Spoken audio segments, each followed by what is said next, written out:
शिक्षा, रोजगार और दवाई, 3 मुद्दे हैं। ये जो मोदी जी कहते हैं कि महिला सशक्तिकरण हुआ है और महिलाओं को हम आगे बढ़ाए हैं, ये उनका एकदम झूठा बयान है। इस समय देश में जो स्थिति है, महंगाई, बेरोजगारी, लूटमार, हत्याएं चरम सीमा पर हैं, जिस पे वर्तमान की केंद्र और प्रदेश की सरकार ध्यान नहीं दे रही है।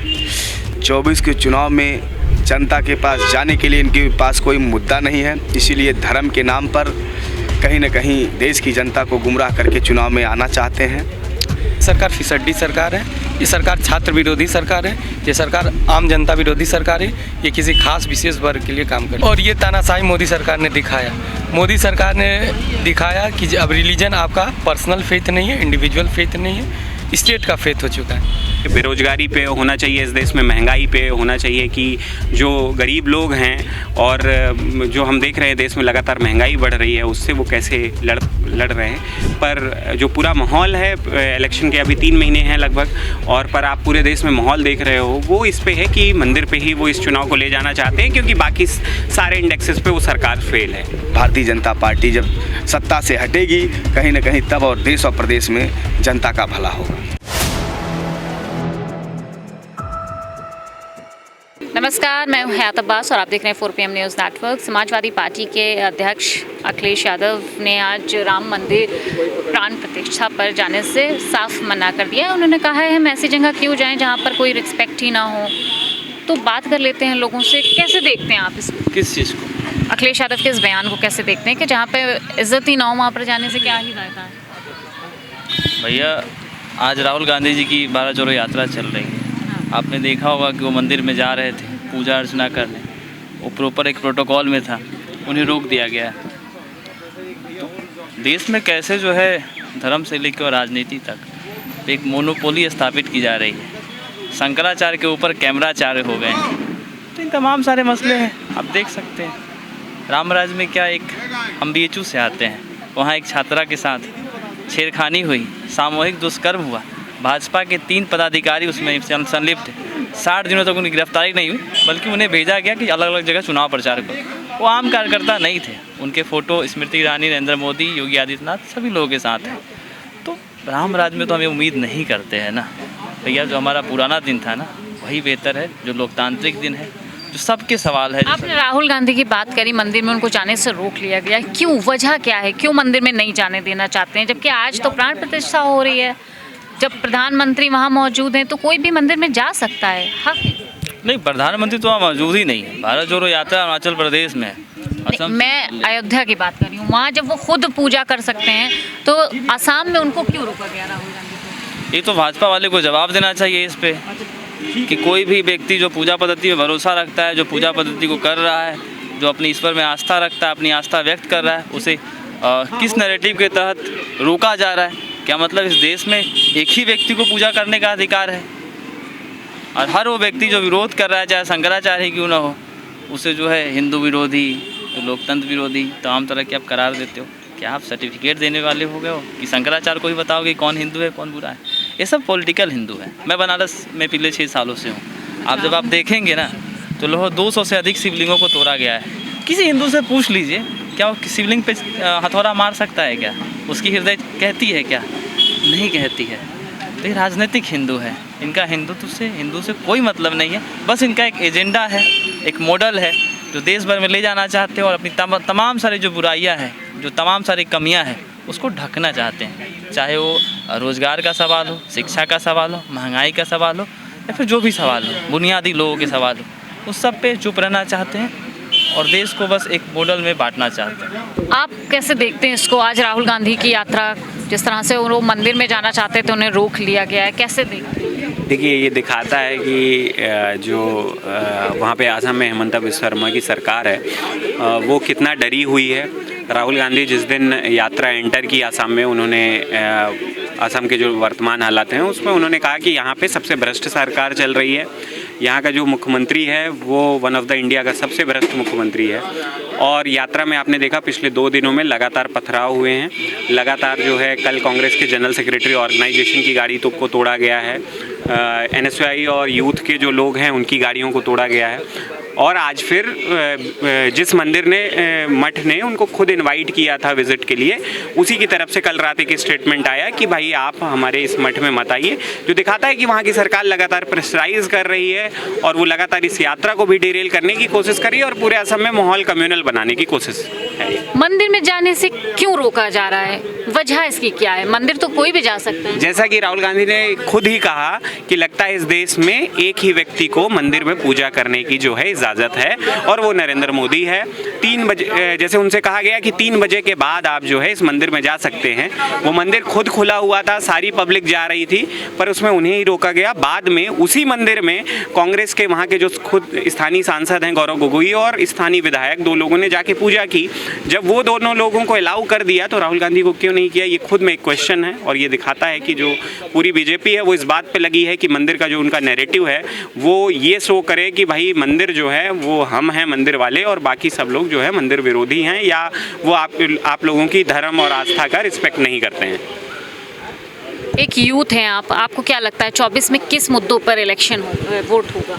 देखिए 24 में एज अ यूथ अगर आप हमसे पूछ रही हैं तो राम राज भी ला दिया, किस पे होना चाहिए ये हम बता सकते हैं, किस पे होगा ये तो मतलब बहुत वो बात है ना। होना चाहिए बेरोजगारी पे, होना चाहिए इस देश में महंगाई पे, होना चाहिए कि जो गरीब लोग हैं और जो हम देख रहे हैं देश में लगातार महंगाई बढ़ रही है उससे वो कैसे लड़ रहे हैं। पर जो पूरा माहौल है इलेक्शन के अभी 3 महीने हैं लगभग, और पर आप पूरे देश में माहौल देख रहे हो वो इस पे है कि मंदिर पे ही वो इस चुनाव को ले जाना चाहते हैं, क्योंकि बाकी सारे इंडेक्सेस पे वो सरकार फेल है। अच्छा, मैं अखिलेश यादव की बात करूं, आज उन्होंने भी कह दिया कि वहाँ हम नहीं जाते जहाँ पे रिस्पेक्ट ना हो, कोई सम्मान ना दिया जा रहा हो। देखिए पता नहीं उन्होंने किस कॉन्टेक्स्ट में इस बयान को दिया है, पर फिर भी मतलब मंदिर जाने पर हाँ, नहीं मतलब वो किस कंटिन्यूटी में रहा होगा वो एक बात हो सकती है। बट हम इस देश में देखते हैं कि इस देश में दलितों को, पिछड़ों को जो है इस देश के अलग अलग इलाकों में महिलाओं को जो है मंदिरों में जाने से रोका जाता है। हो सकता है उनकी भी कोई अपनी पर्सनल उन्होंने एक्सपीरियंस हो सकता है, मुझे लगता है जो उन्होंने स्टेटमेंट दिया उस एनेक्डोट में शेयर किया होगा जो और दिखाएगा। दूसरा इसी इवेंट को आप ले लें जो पूरा अयोध्या में इवेंट ही उन्होंने बना दिया, होना चाहिए था इसको मंदिर का इनॉग्रेशन। तो इसमें खुद नरेंद्र मोदी ने खुद को ही बता दिया कि भैया हम मुख्य अतिथि हैं, बाकी लोग शंकराचार्य हों, वो आपके धर्मगुरु हों, ये सारे लोग पीछे बैठेंगे, वो तालियां बजाएंगे और हम भाषण देंगे। तो जाहिर सी बात है ये इवेंट है तो कोई भी यही बोलेगा। अखिलेश यादव ने कहा है कि जहां सम्मान ना दिया जाए वहां हम नहीं जाते हैं, मंदिर को लेकर बात बोली है। तो ये तो सही बात है भाई, जो आदमी सम्मान देगा उसको सम्मान दिया जाएगा, जो आदमी सम्मान नहीं देगा उसको सम्मान कैसे दिया जाएगा। बाकी मस्जिद में, मंदिर में जहाँ जिसका आस्था है सबको धन्यवाद, और किसी को कोई इतराज़ नहीं है। जब बुलावा आएगा तो हम लोग भी जाएंगे मंदिर। और इस समय देश में जो स्थिति है, महंगाई, बेरोजगारी, लूटमार, हत्याएं चरम सीमा पर हैं, जिस पे वर्तमान की केंद्र और प्रदेश की सरकार ध्यान नहीं दे रही है। 24 के चुनाव में जनता के पास जाने के लिए इनके पास कोई मुद्दा नहीं है, इसीलिए धर्म के नाम पर कहीं न कहीं देश की जनता को गुमराह करके चुनाव में आना चाहते हैं। और जिस तरीके से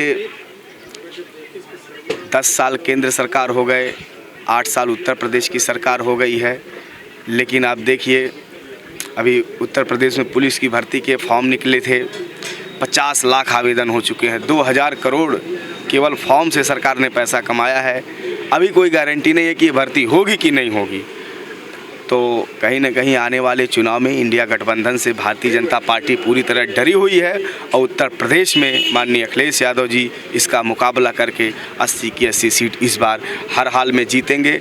और भारतीय जनता पार्टी जब सत्ता से हटेगी कहीं न कहीं तब और देश और प्रदेश में जनता का भला होगा। कांग्रेस की बात करूं, आप लोगों की गठबंधन की क्या बात हुई समाजवादी पार्टी? सब कुछ बात फाइनल हो चुका है। 6 से 7 सीटों पर आरएलडी लड़ेगी, जिसमें चंद्रशेखर रावण हैं।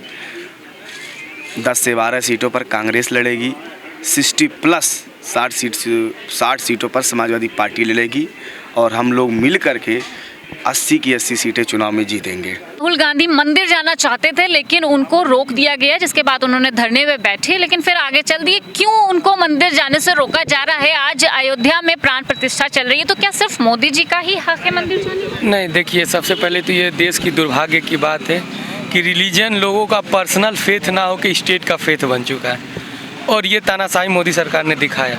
मोदी सरकार ने दिखाया कि अब रिलीजन आपका पर्सनल फेथ नहीं है, इंडिविजुअल फेथ नहीं है, स्टेट का फेथ हो चुका है। जबकि अनादिकाल से आदिकाल से किसी भी धर्म में, चाहे वो हिंदू हो, चाहे मुस्लिम हो, चाहे कोई भी धर्म हो, सब में जो रिलीजन रहा वो पर्सनल फेथ का। तो ये फेथ का मसला होना चाहिए था, इंडिविजुअल का मसला होना चाहिए था।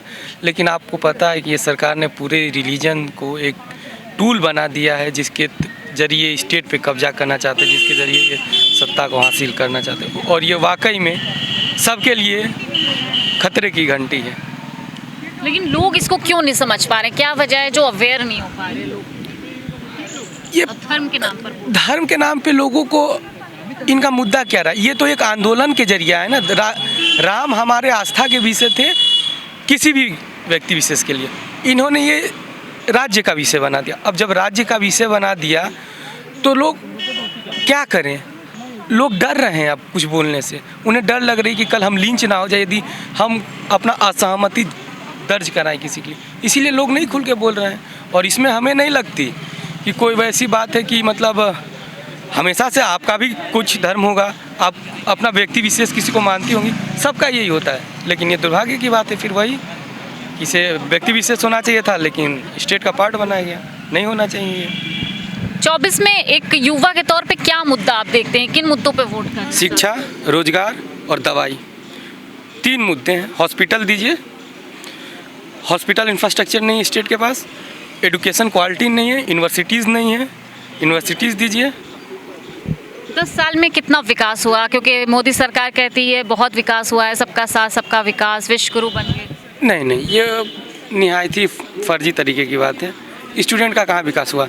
पिछले 10 साल में कितने विश्वविद्यालय खुले, कितना परसेंट स्टूडेंट इनरोलमेंट रेट बढ़ा है, कितने ड्रॉप आउट संख्या बढ़ी है, कितने स्टूडेंट सुसाइड रेट बढ़ा है, इन सबों पे बात होना चाहिए। ये सब देखिए ना। जब आप ये इंडेक्स पे पाएंगी तो पाएंगे कि ये सरकार फिसड्डी सरकार है, ये सरकार छात्र विरोधी सरकार है, ये सरकार आम जनता विरोधी सरकार है, ये किसी खास विशेष वर्ग के लिए काम करने वाली। ये तो कहती सबका साथ सबका विकास। आप देख लीजिए ना, सबका साथ इनका, सबके साथ में अडानी और अंबानी है, सबके साथ में इनका जनता नहीं है, छात्र नहीं है, मजदूर नहीं है, किसान नहीं है। यदि मजदूर रहते, किसान रहते तो आपने किसान प्रदर्शन देखा था उसमें। मोदी जी ये क्यों कहते हैं हम गरीबों की सरकार हैं, हम 5 किलो राशन की 5 साल और गारंटी देते हैं? ये तो देश की स्टेट की फेल्योर है ना कि आपको राशन देने पड़ रहे हैं, आप एम्प्लॉयमेंट नहीं दे पा रही हैं। मोदी सरकार को एम्प्लॉयमेंट दी रहती तो आज हमें 5 किलो राशन की ज़रूरत नहीं पड़ती। ये बात क्यों नहीं समझ रहे हैं आप? मोदी सरकार यदि रोजगार दी रहती तो क्या हमें लाइन में खड़े होकर 5 किलो राशन लेने पड़ती? नहीं लेने पड़ती। लेकिन फिर मैं कह रहा हूँ, ये देश की दुर्भाग्य है। और विश्वास मानिए, यदि 24 में सरकार आती है तो ये एक सरकार एंटी पीपल गवर्नमेंट साबित होगी। कैसे देखते हैं आज प्राण प्रतिष्ठा हो रही है अयोध्या में? एक तरफ राहुल गांधी को रोका जाता है, दूसरी तरफ अखिलेश यादव कहते हैं कि भाई जहाँ पे सम्मान नहीं है वहाँ हम क्यों जाएं? देखिए, हमारे लिए मुद्दा राम मंदिर है ही नहीं। हमारे लिए जो मुद्दा है वो बेरोजगारी और महंगाई के लिए है। मैं एक छात्र हूँ और जो अभी पूरे देश में हालात हुआ है, मोदी सरकार जब से सत्ता में है 10 साल से, बेरोजगारी और महंगाई चरम सीमा पे है। आप देखिए, आप कह रही हैं छात्र हैं, एक महिला छात्र हैं, कैसे देखती हैं? कहते हैं कि हमने महिला सशक्तिकरण को आगे बढ़ावा दिया है, बहुत मजबूत किया है। देखिए, ये जो मोदी जी कहते हैं कि महिला सशक्तिकरण हुआ है और महिलाओं को हम आगे बढ़ाए हैं, ये उनका एकदम झूठा बयान है। हम लोगों ने देखा है कि जब जितनी भी हमारे सामने घटनाएं हुई हैं, महिलाओं के साथ अत्याचार दमन उनके ऊपर बढ़ा है। हमने देखा कि मणिपुर में जिस तरीके से महिलाओं के साथ अत्याचार हुआ, हमने देखा कि महिला पहलवानों के साथ जिस तरीके से अत्याचार हुआ। अभी 2-2.5 महीने पहले जो है कि BHU में एक छात्रा के साथ रेप होता है। मैं BHU की छात्रा हूँ और वहाँ पे एक छात्रा के साथ रेप होता है। वहीं के सांसद मोदी जी हैं, लेकिन उन्होंने एक बयान भी नहीं दिया। और वो जो तीनों आरोपी हैं वो तीनों BJP के लोग हैं। इन्होंने आखिर ये तीनों ही BJP के लोग। हमने देखा कि लगातार जो ऐसी घटनाएं आ रही हैं, महिलाओं के ऊपर अत्याचार करना, बलात्कार, रेप की जो घटनाएं में जो आरोपी हैं, अपराधी हैं, वो सब के सब BJP के ही लोग हैं। और ये क्या बात करेंगे जो है कि महिला सशक्तिकरण की बात? ये खुद महिलाओं के साथ जो है कि अत्याचार कर रहे हैं और ये फिर बात करते हैं कि महिला सशक्तिकरण की बात। न्याय की बात करते हैं राहुल गांधी, मंदिर में जाने की बात करते हैं, रोक लिया जाता है। कैसे देखते हैं इसको? देखिए उनका वो अपना हर किसी का अपना निजी मामला रहा होगा कि क्यों रोका गया, कैसे रोका गया। हमारा कोई इससे कोई संबंध नहीं है और हमारे लिए मंदिर के कोई बहुत मंदिर जो है कि कोई बहुत बड़ा मुद्दा नहीं है। हम इसके सपोर्ट में भी नहीं हैं।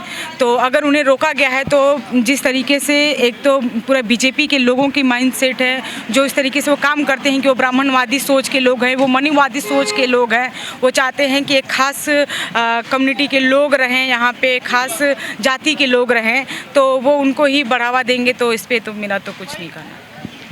मतलब आपको लगता है कहीं ना कहीं जो मानसिकता है भाजपा पार्टी की पूरी तरीके से ब्राह्मणवादी और मनुवादी है। हम तो इसको सीधे तौर पे हम कहते हैं कि बीजेपी की पूरी मानसिकता ही ब्राह्मणवादी मनुवादी है, महिला विरोधी है वो लोग। और वो लोग क्या जो है कि इस देश को चलाएंगे, जहाँ पे जिस देश में बेरोजगारी है, महंगाई है, इस पे बात ना करके आज वो राम मंदिर का जो है कितना भव्य वो करा रहे हैं। आखिर हम छात्र या फिर इस देश के पूरे नागरिक जो है कि रोजगार की बात करते हैं तो हमारे प्रधानमंत्री नरेंद्र मोदी जी का जो है कि जबान तक नहीं खुलता है। आखिर वो इस पे क्यों नहीं बोलते हैं कि इस देश में इतनी महंगाई है, हम उस महंगाई को कम करेंगे, फिर रोजगार देंगे। आखिर वो क्यों नहीं बोलते हैं? दरअसल ये पूरा का पूरा जो है कि 2024 का इलेक्शन है और उन्हें जो है कि अपना वोट बैंक बटोरना है, जिसकी वजह से वो ये पूरा मंदिर का जो है कि खेला खेल रहे हैं। बिल्कुल, तो साफ तौर पे लोगों का कहना है कि जो मंदिर का खेला, इस तरह के शब्द यूज़ कर रही है जनता, क्योंकि जनता कहीं ना कहीं बढ़ती महंगाई और बेरोज़गारी से त्रस्त है। तमाम लोगों का साफ तौर पे कहना है कि बीजेपी सरकार हर एंगल से हर जगह पर फेल नज़र आई है। वैसे ऐसे लोगों से हम बात करते रहेंगे, उनकी राय जानते रहेंगे। कैमरा पर्सन सत्यनारायण के साथ मैं हयात अब्बास, 4PM न्यूज़।